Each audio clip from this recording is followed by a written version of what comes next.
Колкото и пари да имаш, някои неща не можеш да ги върнеш назад. Работих 15-20 часа на ден. Жертваш толкова, доколкото вече не започва да ти вреди на здравето. Здраве срещу пари. Аз какво бих избрал, ако трябва да избирам ли? Не, виж сега, то не е точно избор, защото Едно от двете. кой би избрал парите срещу здравето, нали? Обаче по едно време се получава така, че за да работим за парите, жертваш здравето си. Здравето, точно така. До каква степен? До степен, до която не ти вреди. Аз съм много против тези... Точно за това си мислех си, между другото, че доста повече ще влизам на контра, понеже съм доста вече по принцип съм си против тия неща, които в днешно време се промотират все повече и повече. Ставай в 5 часа сутринта, работи 24 часа, работи нон-стоп, без почивка, 7 дена в седмицата, нали, work hard, да, натискай се, не почивай, само работи. Аз съм много против тези неща. Добре, hustle culture, ти говориш за hustle culture. Да, точно, добре, окей, така да го кажем. Да. Много съм против това, според мен, защото това продава просто нещо друго. Дали ще е курс, дали ще е нещо друго. Това се промотира в днешно време с ламбутата, нали, всички ги знаем в Инстаграм и в TikTok нещата, които за скъпите часовници, скъпите коли, скъпите апартаменти, работи много здраво, ще ги постигнеш всички тези неща. Това обаче е нереалистично, лично за мен. Аз не мога да си представя живот, в който и не искам живот, в който работя 24 часа или пък спя по 4 часа всеки ден. Не, аз предпочитам да не изкарвам някакви луди милиони, да имам ламбута, яхти и някакви такива скъпи часовници, да имам достатъчно да осигуря нужното на мен и на семейството ми, което просто да не ни липсва абсолютно нищо, да имаме, разбира се, да разполагаме с всичко, което ни трябва, без да жертвам нито сън, нито здраве и така нататък. Не ме разбира, понеже не съм мързеливец да легне да спя, но окей, работи 15-16 часа, това просто не можеш да го правиш цял живот. Може да се натиснеш да го правиш 2-3 години и е окей, докато си млад. Да. Но да живееш с тази мисъл, че ще стана всеки ден в 4 часа сутринта, ще ходя да бягам, ще ходя да медитирам и да правя сумати неща, аз съм много против. Това не е реалността реално, която повечето хора живеят. Дори от тези, които го промотират. Така че аз съм за баланса пари между здраве, жертваш толкова, доколкото вече не започва да ти вреди на здравето. Да. Защото здравето ти навреди ли се? Да. Колкото и пари да имаш, някои неща не можеш да ги върнеш назад. Дори при най-добрите лекари да отидеш. Напълно съм съгласен с последната ти точка. За hustle culture, как да ти го кажа, аз от моя гледна точка, аз винаги съм мислил по този начин. Много добра като пример е как самолета излита. Нали? Много обичам този пример да го давам. Примерно аз по същия начин съм го направил в моя си живот. Работих 15-20 часа на ден. По едно време даже се сещам, че толкова бях изморен, че заспивах на работа. Направо мозъкът ти вече не работи от работа. Толкова много, нали, имаш нужда. Това е момента, в който тялото ти просто го прецакваш от всякъде. Да. Един път съм го изпитвал това нещо, обаче си го спомням още, че можех само да мога да се прибера вкъщи и да си легна. Това можех да направя. Прегаряш, да, бърнаут на английски. Пълен бърнаут. Обаче, нали, това е с месеци работа, дабали, трипали, каквото и да е било. Обаче аз в моя живот съм го осъзнал по този начин, като самолет. И енергията и работата е излетението. Затова аз като почна нещо, слагам максимално много, колкото се може, за да този самолет, който си ти, да излети. Да набере инерция ли имаш предвид? Да излети.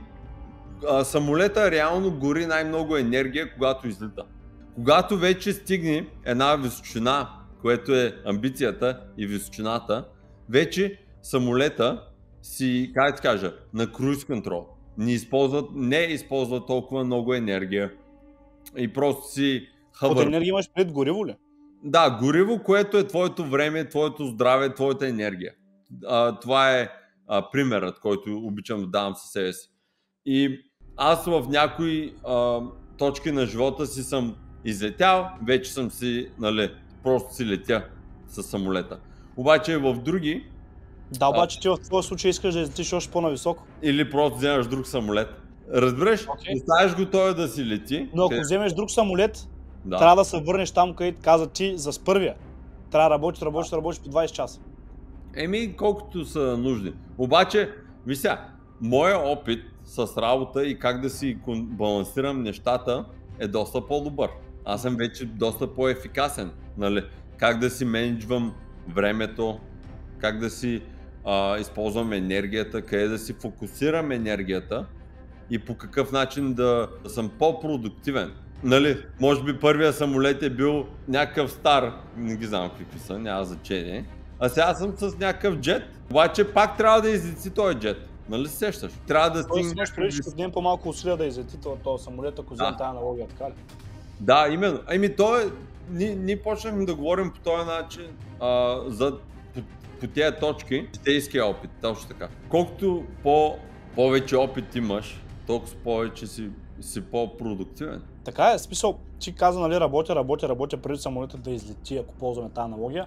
Не казвам хората да не работят, просто трябва да се намери един баланс. Това, което аз, между другото, в Инстаграм доста често си качвам такива сторита, да покажа на хората, че това, което правя аз, именно да работя, да тренирам и да изглеждам по начина, по който изглеждам по-добре 99% от хората, не идва с спане във фитнес залата. Аз си качвам на сторита. Сори да те прекъсвам. Да. Ти си бил екстремен, за да станеш топ, да печелиш първи места на културизма. Обаче, сега си, както ти казвам, излитал си, бил си екстремен. Сега си на едно положение, където може да си балансиран. Това ми е примера. Да, може и така да се приеме, да. Това ми е примера на мен. Тренирал съм 8 години, преди това. Сега, аз съм много за баланс. В смисъл, дори с работата в момента не съм това, което всеки човек ще го каже. Бъди all in, работи по цял ден. Аз гледам да имам време за работа, да отделям нужното време за работа. Всичко, което съм си задал като задача да е свършено, да не се разсейвам. Когато се фокусираш, въпреки че фокуса на хората е тотално го няма в днешно време, ако се фокусираш и се менажираш правилно времето, можеш да работиш примерно 5, 6, 8 часа, да свършиш каквото трябва, след това да имаш време за жена ти, за децата ти, за приятели, да ти почетеш, да отидеш да се разходиш. Защото не можеш да си продуктивен 16 часа. Просто е невъзможно. Така и то просто става след едно определено време, просто става загуба на време. Не можеш? Невъзможно. Вместо да си легнеш 12 и да станеш в 4, защото успешните хора стават в 4 часа, не, човек. Спи до 8, наспи се, вземи си съня, възстанови се, стани в 8 и започни с тия неща, които трябва да правиш. Свърши ги, после си гледай кеф. Аз съм на този принцип. Съгласен съм. Тези примери, които всеки, нали, успешните хора стават в 3, 4, 5. Да, ама той колко часа си ляга този човек? И какъв му е графика? Защо трябва да става толкова рано? Смисъл има въпроси. Повечето хора стават в 5, защото успешните хора правят така, а не защото имат да правят нещо в 5 часа сутринта. Точно, да. Което не ти допринася с абсолютно нищо. Да, ама това си е натурален инстинкт. Братле, ако не трябва да стана рано, нали, смисъл аз ставам 6-7, зависи от колко часа съм си легнал, но мога и да стана и в 3, ако трябва. Ама ако не трябва, си оставям тялото да се наспи. Точно така, да. Цял ден ти трябва да се възползваш от тая енергия. Това си е като батерия. Абсолютно. Тук да кажем, да уточним по-скоро. Ако си свършил това, което трябва и това, което си поставил като цел да го свършиш, и си го свършил и си доволен от себе си, излез с приятели, разходи се за 1-2 часа, огледай филм с приятелката ти, не се чувствай гузен, защото аз имах такъв проблем преди. Някой ми се обажда, примерно не излизах с тези хора, защото му казвам, брат, трябва да уча, трябва да чета, трябва да гледам някакви графики, трябва да чета книги, да работя и да направя всичко това нещо и не си оставях време за абсолютно нищо и в един момент се чувстваш самотен, изтощен и безмислен. В смисъл, ако не си свършил обаче всичко това, което трябва да свършиш, тази почивка не ти е заслужена. Така е. Имам си, нали, книга, ноутс и всичките неща, правя си дневен график за седмицата и най-якото е с чека. Чек. Ама не си длъжен да се форсваш на сила, да работиш, колкото да кажеш, че работиш. Защото съм сигурен, че продуктивността ти, ако си форснат и не го правиш защото искаш, а го правиш защото... Нали, интересен баланс е. Сега, да го правиш защото искаш и защото трябва, но нали, само да кажеш на хората, че работиш постоянно е грешно. Ставаш 5 часа сутринта и си много велик. Когато се фокусираш върху нещата, които трябва да правиш, за доста по-кратък период от време можеш да свършиш същата работа, която може да свършиш за 12 часа. Ако си фокусиран в нея, не се разсейваш с някакви други странични неща.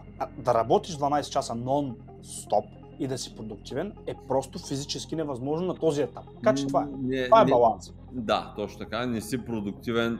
Това не може да си продуктивен за повече от седмица, това нещо да го правиш. Ти както става въпрос за физическа работа, да носиш там, да ходиш да си спасител, примерно да си чистач или да си нещо друго, тогава ти не мислиш, ти просто трябва да си жив и да се мърдаш там. Тогава е различно. Тогава можеш доста по-дълъг период от време, както ти казват, 3 месеца, примерно да работиш по 20 часа, което и аз и ти сме правили. Тогава вече можеш да издържиш и да си жертваш малко здравето ти за 3 часа. Да, няма да, в смисъл за 3 месеца нищо няма да ти стане. В такъв случай да, можеш да се жертваш, но ти не си искаш да си продуктивен. Ти просто трябва да си там на работа и да правиш нещо. Виж сега, когато имаш бизнес и трябва да мислиш за креативно и продуктивно, е много по-различно. Когато ходиш да работиш за някой, наистина може да работиш и да си скапан и пак да си вършиш работа. Това е лесно, обаче ако трябва да си креативен, да мислиш за графици, да мислиш за сюжети, нови идеи, как да разрешиш някой проблем. Да, или problem solving, или каквото и да било. Трябва мозъкът ти да работи, а не тялото. Точно. И аз за това беше първата тема, която почнах, бизнес и кариера. И винаги казвам, някои хора наистина са създадени само да работят за други. Да, това няма нищо лошо, така иначе нямаше да има икономика. Аз съм за това като цяло. Просто някои хора могат да го правят и им е лесно, а някои хора като мен и тебе предпочитат да се опитат да направят тяхното си. И двете са нужни. Естествено, аз просто предпочитам, ако в двата случая, да кажем единия случай вземам 10 000 лева на заплата при някой друг, който хора с нежелание на работа, не искам да слушам той какво ми казва и така нататък, и правя 2000 лева, работейки за себе си с всичкия стрес, труд, проблеми и така нататък, аз ще избера втория сценарий, който работи за себе си и вземам 5 пъти по-малко. Защото знам, че аз съм отговорен за всичко това, за тия 2000 лева, аз съм отговорен. И съответно имаш място да растеш. И според мен има една друга част, която е свързана с егото, където да, моята идея работи и ти го доказа на другите. Това е много яко също. Което, виж сега, не е самочувствие, защото с бизнеси и каквото и да е, което си създал, други хора печелят също, не е само ти. Нали, менторшип им правиш на хора, които работят за тебе, правят пари, създаваш икономика и каквото и да е било. Обаче, нали, не е само егоистично, обаче, нали, ако искаме да вникнем малко повече, си е свързано с самочувствието ти, че твоята идея работи. Ами аз имам самочувствие, вече като ме спират да се снимат с мене, често ти казвам, дигаме се самочувствието.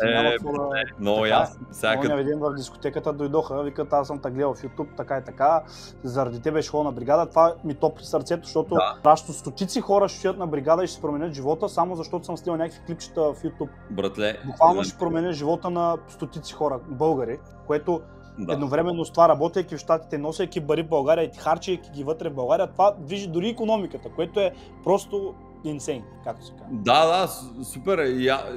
Нали, по твоята точка, където и аз съм имал доста случаи, където хора са работили за мене. Благодарение на моя менторшип съм им променил живота изцяло.